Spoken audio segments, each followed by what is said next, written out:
In the name of God, the great world religions preach peace and mercy. History, even modern history, shows that religion and violence are not contradictions. In the 16th century, there emerges a new Christian denomination. Latin Christianity, already separated from the Orthodox Church of the East, splits once more into Catholics and Protestants. And in the name of Christ, they go to war against each other in the bloodiest conflict that Europe has ever known.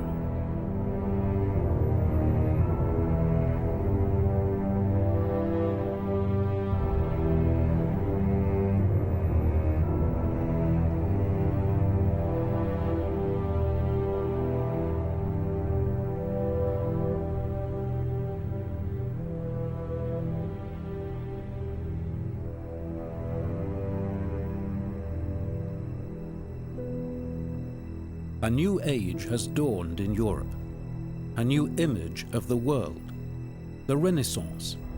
Everything is in a state of flux: astronomy and other natural sciences, art and architecture. The way in which people see each other and their world is radically transformed. The perspective becomes naturalistic, realistic. Courageous seafarers, especially the Portuguese, venture out into strange, unknown worlds.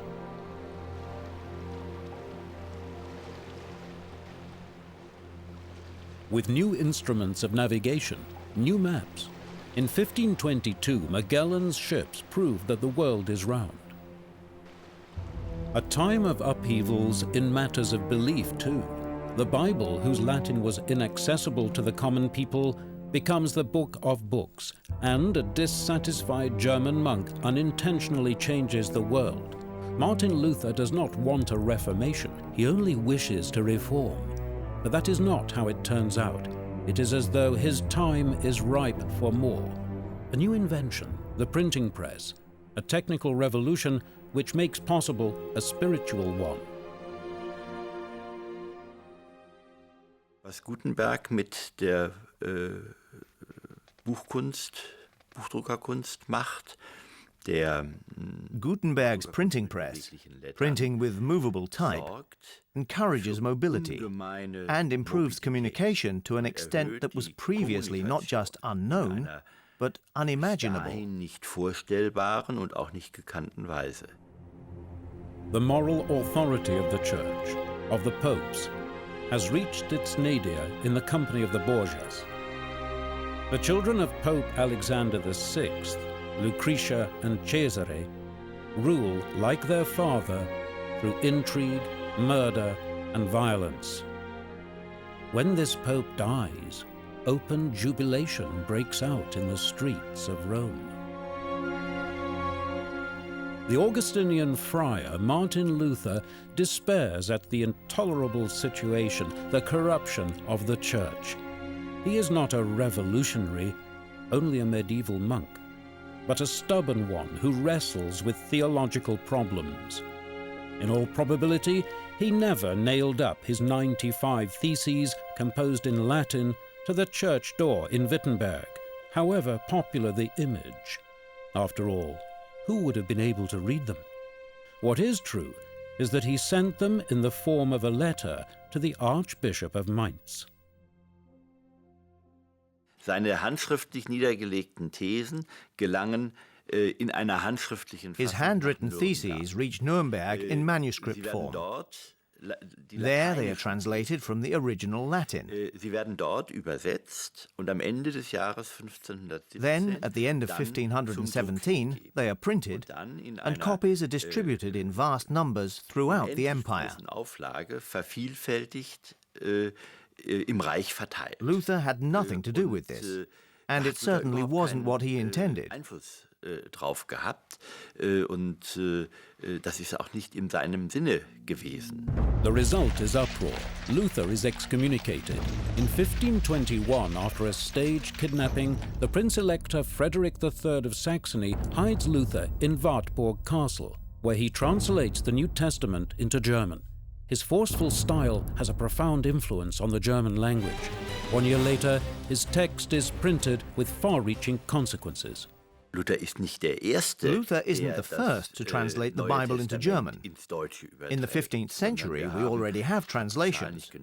I can't just recall how many, into other national languages, including German. But Luther's translation, his translation of the Bible into German, is the one that really takes off, really catches fire. A fire that Luther has not intended. His religious texts are understood as an inspiration to revolution. Thomas Müntzer debates with Luther and summons up forces that he can no longer control. I do not come bringing peace, but the sword. He who lives by the sword shall die by the sword, Matthew 26. Initially sympathetic towards the insurgents, Luther then calls on the ruling princes to adopt stern measures in his tract against the thieving and murderous hordes of peasants. He does not wish to be associated with the brutalities of the peasants, and unlike Müntzer, he does not want a revolution. Bauernkrieg, das ist ja ein The Peasants' War is just a name, and it gives the wrong impression. There wasn't a war as we understand the term, rather an unknown number of isolated uprisings. These peasants' revolts constitute a tradition going back into the 14th and 15th centuries. But what the princes actually do is also not what Luther intended. Luther suffers under the Reformation as much as he influences it. He has no control over events. The Reformation attracts fanatics. Revolt against the clergy spreads like wildfire. Iconoclasts attack churches. In Münster, for a few bizarre months, Anabaptists rule a totalitarian state. They demand common ownership of property and prohibit marriage. When the riots are suppressed, the corpses of the ringleaders are displayed in cages. The Reformation spreads throughout Europe, dividing into ever new factions. Zwingli in Zurich, Calvin in Geneva. Even Scotland has its own local hero in the form of John Knox.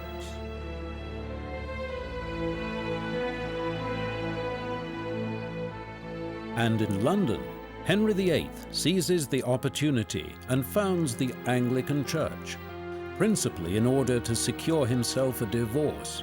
Reformation also means a reallocation of power. 1546, the Catholic Emperor is at war with Protestant princes, the first interdenominational war. After the Emperor's victory, a process begins which finally leads to a peacemaker's compromise. Subject citizens must adopt the faith of their ruler. Der Augsburger Religionsfrieden schafft insofern etwas Neues. The religious peace of Augsburg does result in something new, in that it strengthens something that already exists, namely, the status of the empire as a whole on a level above the warring parties. A level where the king and the imperial estates work together as supreme arbiters or referees, responsible for safeguarding peace and the rule of law within the empire. Der Funktion eines Schiedsrichters dann dafür verantwortlich, den Frieden und das Recht im Reiche zu wahren und zu schützen. Peace among Christians? A frightful error. In 1572, in France, the St. Bartholomew's Day massacre. Actually, a royal marriage between the denominations is intended to bring about peace, but then betrayal. Protestant Huguenots gathered for the wedding are slaughtered in tens of thousands by Catholics, Christians against Christians. The denominations are at war again. It's about religion, but also about power. The new religious faith is an opportune means for ambitious princes to pursue their aims of dominion against the emperor, the kings, and the church. Then, in 1618, the prelude to a European catastrophe. The Prague Defenestration, actually the second. Protestants against Catholics, that too. In fact, a long, smouldering power struggle. The revolt of the estates against the emperor is a Bohemian tradition. This time they immediately elect a king of their own liking. Der Erfolg des Fenstersturzes wird für uns greifbar in der The success of the Prague defenestration can best be understood if we look at the Bohemian Act of Confederation of 1619. Here, we have a document in which the Bohemian estates define what they want in terms that we will later call a state. They don't abolish the monarchy, they need the king to legitimize their own positions. But they reduce his role to such an extent that this Bohemian king, in the concept of a corporate state as defined by the Bohemian nobility, ends up as nothing more than a master of ceremonies.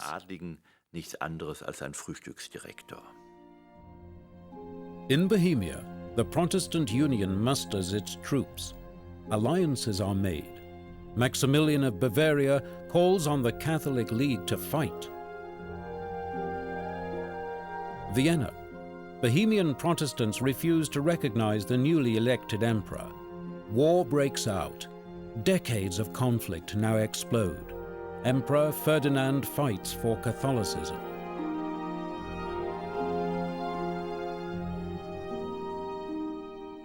Wallenstein, a brilliant general and entrepreneur. As yet, there is no such thing as a national army. Wallenstein recruits an army of mercenaries and fights on the side of the Catholic League for money. Wallenstein ist derjenige, der sich in der Lage sieht, when the emperor asks, "Can you provide me with an army?" Kannst du mir ein Heer zur Verfügung Wallenstein sees himself as ideally suited, as a private individual, a businessman, to offer this service. Als Wirtschaftsunternehmer gleichsam diese Dienstleistung erbringen kann. The first Catholic victories, the Bohemian rival king is defeated. The Protestants lose a series of bloody battles. In Bohemia, Catholic successes are followed by brutal suppression of the new denomination. But now, the Danes fear for the security of their power in Europe. They enter the war against the Catholic Habsburgs. The fortunes of war are fickle, but Wallenstein is almost always victorious. Again, the emperor triumphs over the Protestants. Der Dreißigjährige Krieg ist wohl in den 1620er Jahren. It's fair to say that in the 1620s, the 30 Years' War is mainly a religious war with powerful political groupings already getting involved. In denen sich starke politische Interessenlagen mischen. And at the latest, from 1630 onwards, the 30 Years' War becomes a secular conflict, a European power struggle in which religion still plays a role, albeit no longer a dominant one. Machtkrieg, in dem Religion auch noch eine Rolle spielt, aber längst nicht mehr eine dominierende. A war which perpetuates itself. The powers take up their positions. No one dominates for long. A power which achieves a short-term advantage is soon brought down by the others. And everywhere the armies of mercenaries who take what they need from the civilian population. War feeding on war, people say. Soldiers are seen as the brutal scum of the earth who kill for money. For the mercenaries, only money counts. Diese Söldner übten ein Handwerk. These mercenaries were simply plying their trade. Sie achteten vor allem Above all, darauf, they made sure they were paid on time. Sold bekamen, and if they weren't, wenn dieser Sold they changed ausblieb, sides. wechselten sie die Fronten. 1630, Gustavus Adolphus, King of Sweden, enters the war. His power base, the Baltic region, is claimed by the Catholics, a mistake. The Swedish monarch is now the standard-bearer for the Protestant cause, and luck is on his side. An irony of fate. Wallenstein has just been dismissed by the emperor, a concession to the Jesuits, the Spaniards, and the estates who hate him. In 1631, Catholic forces besiege and then storm the city of Magdeburg. What happens there is without parallel even for the 30 Years' War. An orgy of brutality. The city is razed to the ground, the population virtually completely slaughtered. Gustavus Adolphus, the Protestant from the north, is set on revenge. His victorious troops push southwards. Augsburg, a Protestant stronghold, a city where once the peace between the denominations was ratified. There, the soldiers of the Swedish king are now greeted like angels of salvation. A hysterical hope in a land laid waste. But these men, too, will only bring death, misery, and devastation. The Swedish soldiers are also mercenaries. War is their trade. What the Bavarians suffer only a short time later comes close to the accounts of the few survivors of Magdeburg. The mercenaries are all alike. For the first time in the 30 Years' War, the peasants resist the mercenaries. The soldiers leave behind them a trail of devastation, no matter whether there is fighting or not, no matter what cause they serve. In this hour of peril, the call goes out for Wallenstein. There are many who distrust this vain and unscrupulous general, but he alone is capable of putting a stop to the Swedish advance. Desperate times demand desperate measures. The two commanders clash directly in southern Germany, a battle of the Titans, Wallenstein against the army of Gustavus Adolphus. The result, a victory for Sweden, but a victory bought at the price of disaster.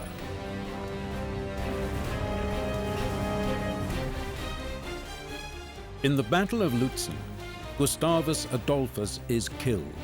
A shock. The messianic leader gone? Rumors spread. He isn't really dead.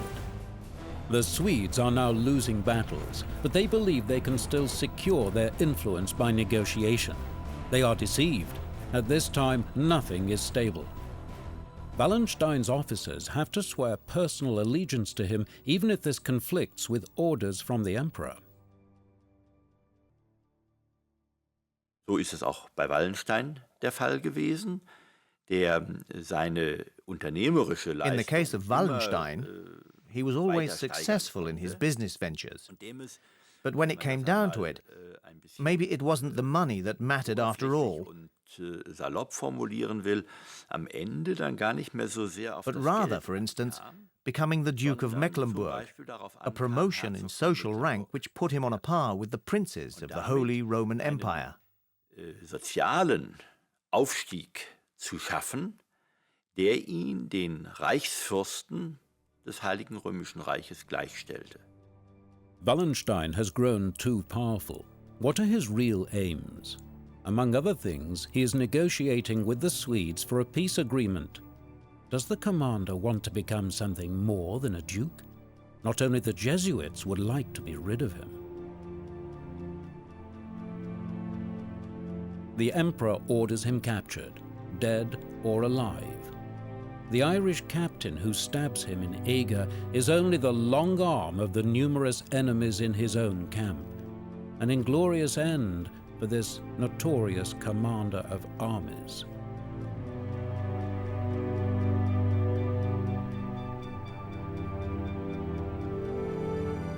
The war continues. At the beginning, the Habsburg dynasty had sought war to secure their dominion. By now, they are fighting to retain their existence as a power.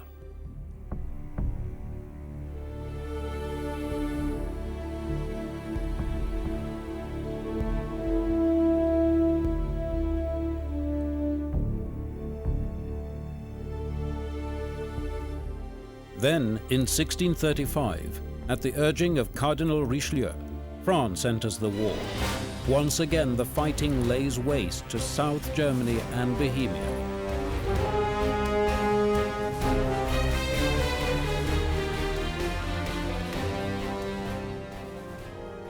Not before 1648 do people finally grow tired of the slaughter. Sweden and France, the remaining great powers, guarantee the end of hostilities.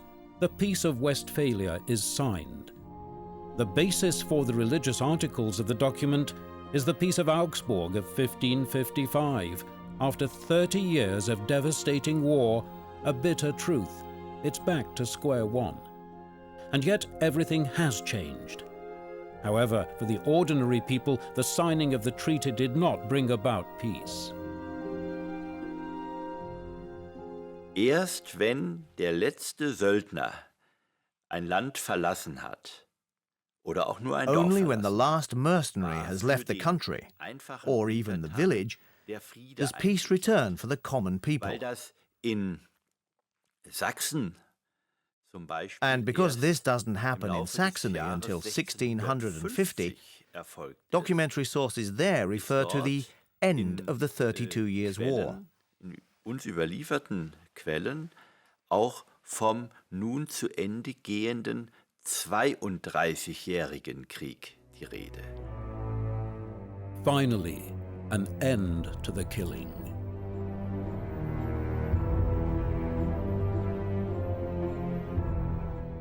The cost of the war, the destruction of a continent. The conflict over the right interpretation of Christianity leads to an orgy of cruelty which takes human beings to the brink of the abyss. The accepted worldview is damaged forever. A symbol of this is the gallows tree from which even wounded comrades, now useless as soldiers, are hanged. For the first time, there is something resembling war reportage, ruthless, brutal, realistic. Der 30-jährige Krieg hat die Menschen seit der Mitte des 17. Jahrhunderts Since the middle of the 17th century, the 30 Years' War has never ceased to be of interest, because it confronts us with an unimaginable range and intensity of cruelties. konfrontiert worden sind. Die Zeitgenossen What people experienced at the time was handed down to those who came after in writings and illustrations. Illustrations which have no inhibitions about depicting cruelty in all its hideous detail. Schonungslos alle Grausamkeiten zeigt. For the civilian population, the presence of the soldiery, no matter under whose flag they are serving, means misery and death. Plundering mercenaries seize what they need. Marauding troops lay waste to the land, even where there is no fighting. There is no mercy, no restraint. Dieser Krieg wird als ein grausames Ereignis. This war is seen as an awful event, Möglicherweise perhaps something like a natural disaster, which devastates a village and against which there is no protection. Auch nicht wehren kann. War feeds on war. The civilian has a greater chance of dying than the mercenary, so men from the starving, pestilential, ravaged villages volunteer for military service in order to live a little longer. Medical care is negligible.